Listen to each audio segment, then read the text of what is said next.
So, dear students, uh, now we'll discuss some of the crucial aspects of physics, how science is giving rise to technology and society is taking the help of all these technologies for the betterment of it. And in this discussion actually I'll tell you actually what is the basic role of science and what the physics does, why we should study physics, and what are its basic contributions to the technology and society. Also, we'll discuss about different fundamental forces that is operating in nature, and also in our discussion we will go for the basic thrusts of physics, that is reduction and unification, how unification is playing a big role in physics.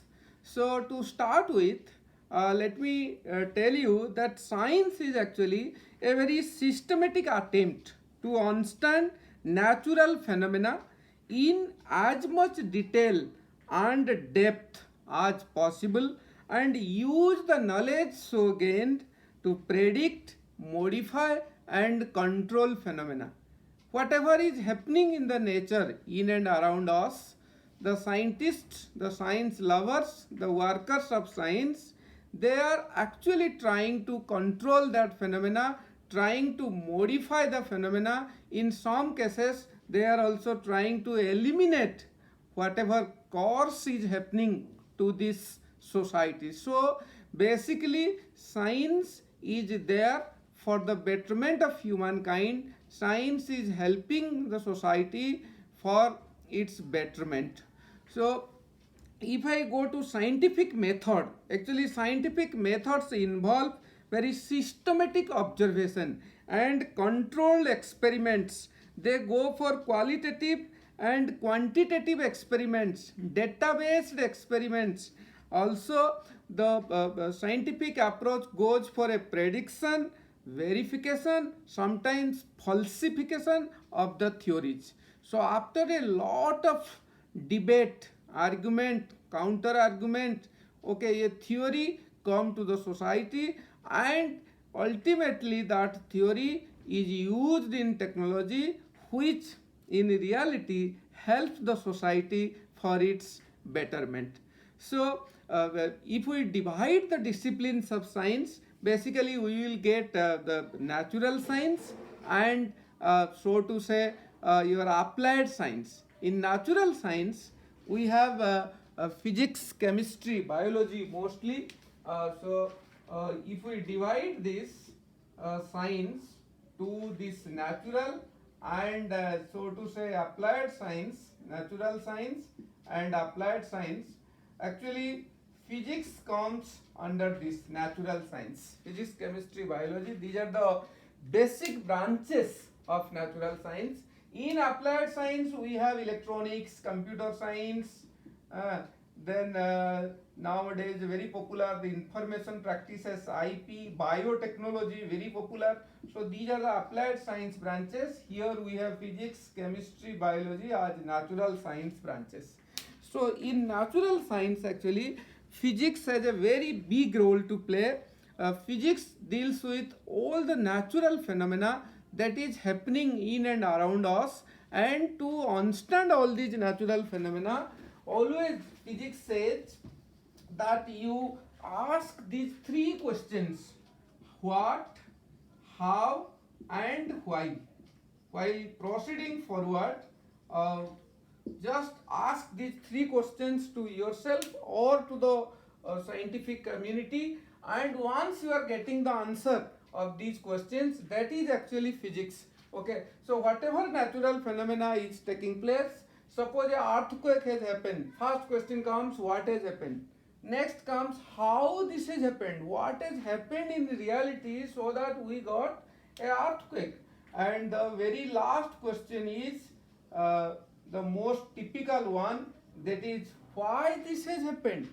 Okay, what we should do so that we can actually minimize, we can reduce, we can even eliminate, okay, these natural calamities, these processes. Similarly, in everything, suppose you are just using a car, that is also, you may say it is a technology. No, that today's science is becoming tomorrow's technology.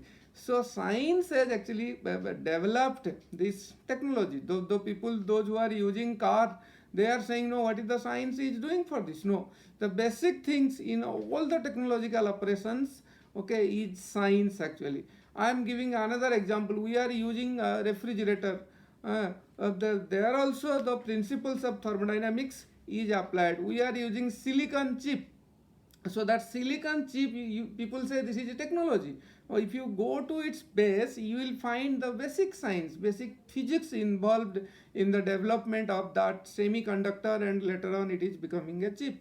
If you go to solar panel, people say that is a technology, but no doubt there is physics involved in it, there is basic science involved in it. That basic science, okay, given some technological aspects, later on some input from engineering sector, it becomes the technology and it helps the society.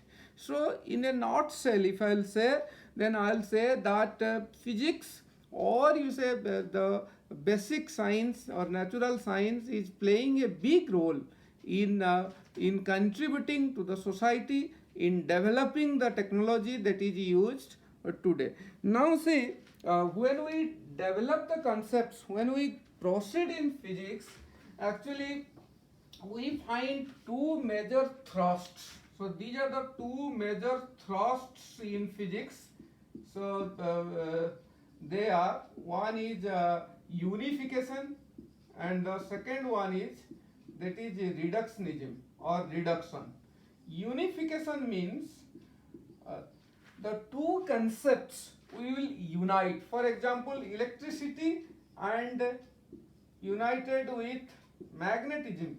These two phenomena at a time, they were thought to be separate phenomenon, but later on it is proved that they belong to one concept, that is electromagnetism. Means if there is a moving charge, that moving charge gives rise to magnetic field, and if there is a magnetic field, okay, and using that magnetic field also we can have electricity. That means these two branches can be unified, can be united to have this electromagnetism. Similarly, another theory is also now going on, that is electromagnetism and the weak forces, weak nuclear forces. People are calling it electro-weak theory. Means this electrostatics and your weak forces, weak theory,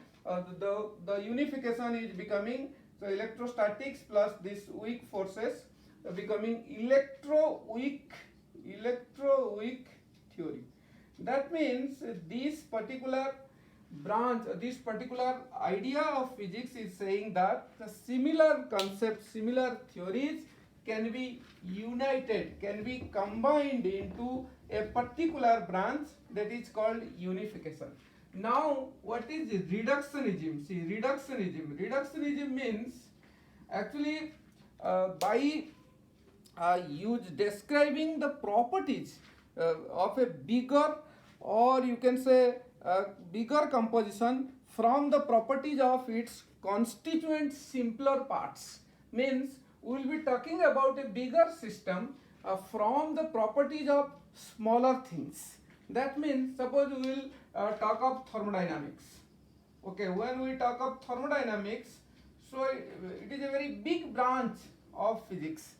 So we talk of pressure, we talk of volume, we talk of temperature of a room or at a particular container. You see, from very small things, smaller components, we go to the bigger part. That is your reductionism or reduction theory in physics. So these are the two important thrusts. Now see, physics has wide scope. Okay, sometimes in medical science, physics is uh, said to be one of the vital branch for this medical science. Uh, I compare, if medical science is a human being, then this the body part is your biology, and this right hand somewhat you can say this is physics, and this left hand is chemistry. Okay, when you go to a doctor nowadays, the doctor first do the diagnosis. Doctor tell you to do certain tests. So when you are doing the test, actually you are taking the help of engineering or its basic part physics. Okay, suppose you are doing an X-ray on any part of your body, then you are coming back to doctor, you are showing that X-ray, and doctor is prescribing something to you.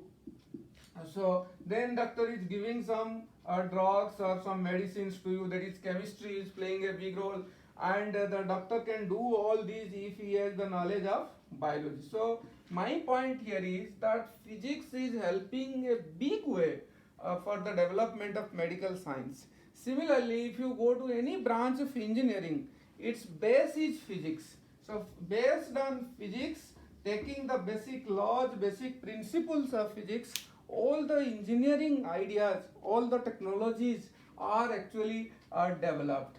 Now see, what are the different branches of physics? There can be electricity, there can be magnetism, then there is nuclear science. Nowadays it is mostly used branch, nuclear science, nuclear medicine tech.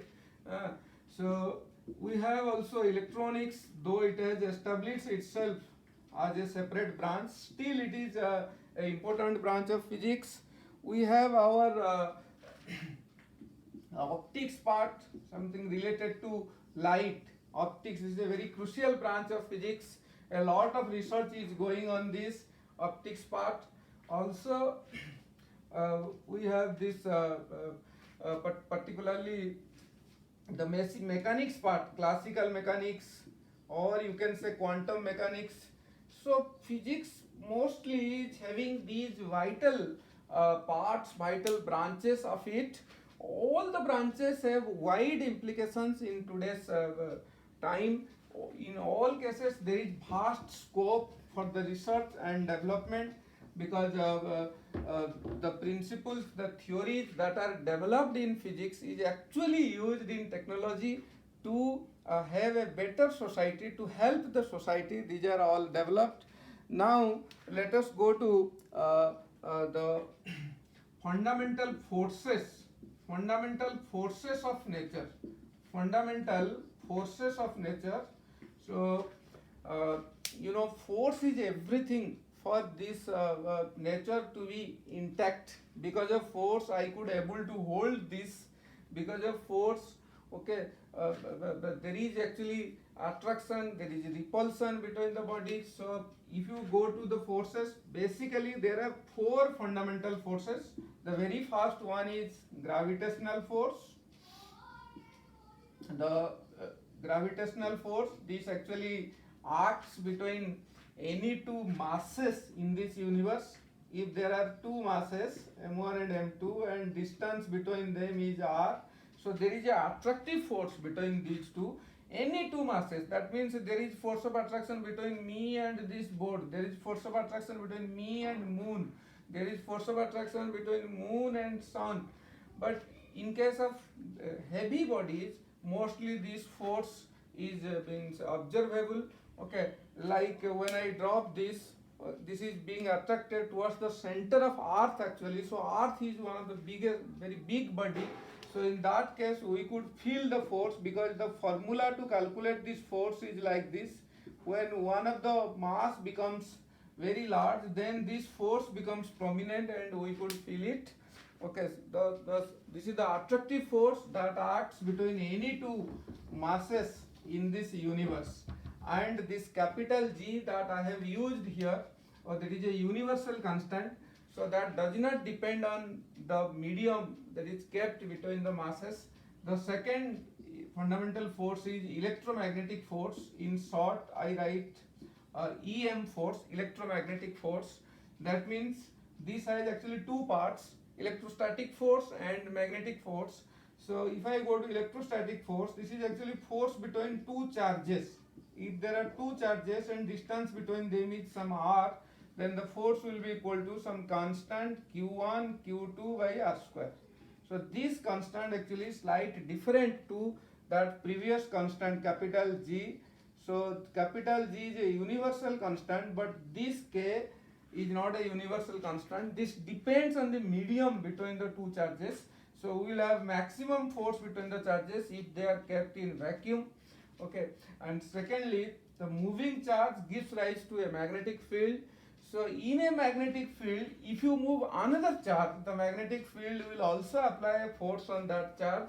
So in this way, electromagnetic force is a major force that is operating in nature. But one thing we should not forget, this force will be felt between two charged particles.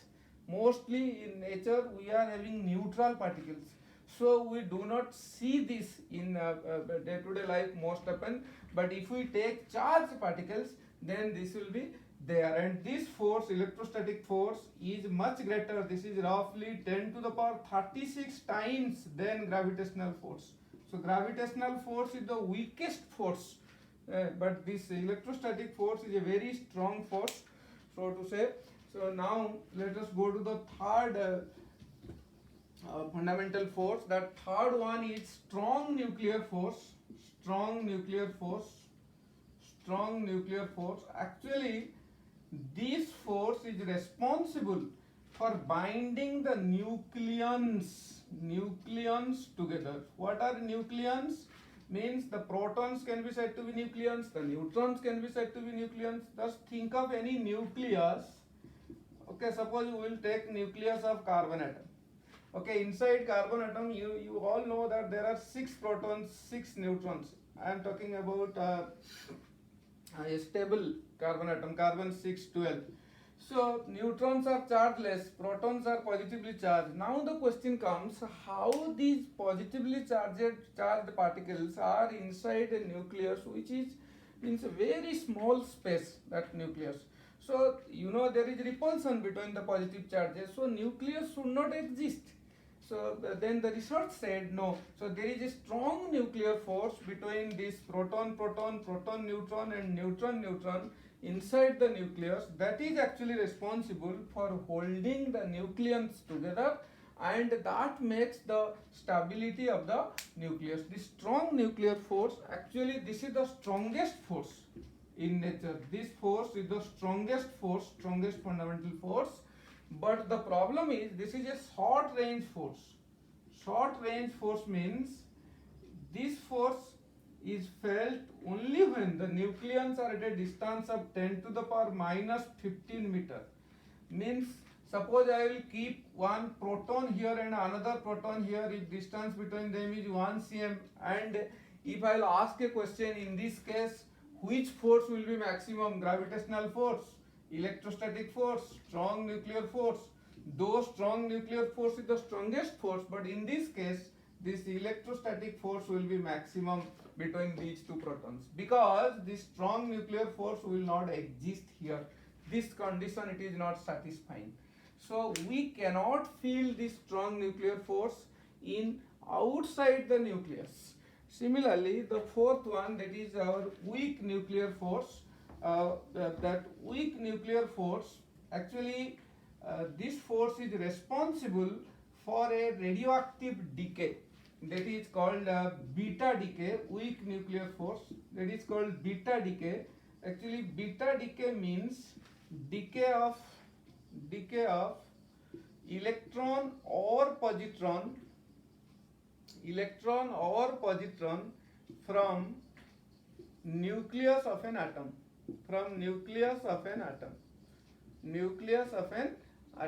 Actually there are two types of beta decay, positive and negative. So I am basically discussing about negative beta decay. When we say beta decay, we generally mean that is actually decay of electron from the nucleus. A basic question comes that where we will get electrons inside the nucleus, because we know there are protons and neutrons inside the nucleus. But what happens in excited state?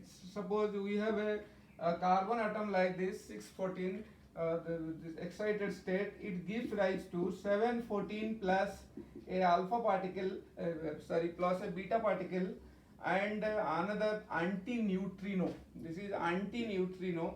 This is a chargeless, massless particle. About this you will be knowing later. So this one is actually beta particle. So during the decay of this beta particle, okay, so one force is there, one force acts, that is your weak nuclear force. Actually this is stronger than gravitational force. This is not the weakest force of nature, but it is smaller than strong nuclear force. So if I conclude, so we'll get the strongest force is strong nuclear force, the weakest force is gravitational force. This is weakest. The strongest is a strong nuclear force, strongest. But another thing we should not forget, that this strong nuclear force exists between the nucleons inside the nucleus only. You cannot feel it outside the nucleus. So in our day-to-day life, we mostly come across gravitational force, because this is the force that acts between any two masses in this universe. And the electromagnetic force or electrostatic force, though it is stronger than gravitational force, that operates between two charges. So if you have charged bodies, then you will get this electromagnetic force. So in case of neutral bodies, this force is not there. That is why most often in our day-to-day life we come across gravitational forces. Thank you.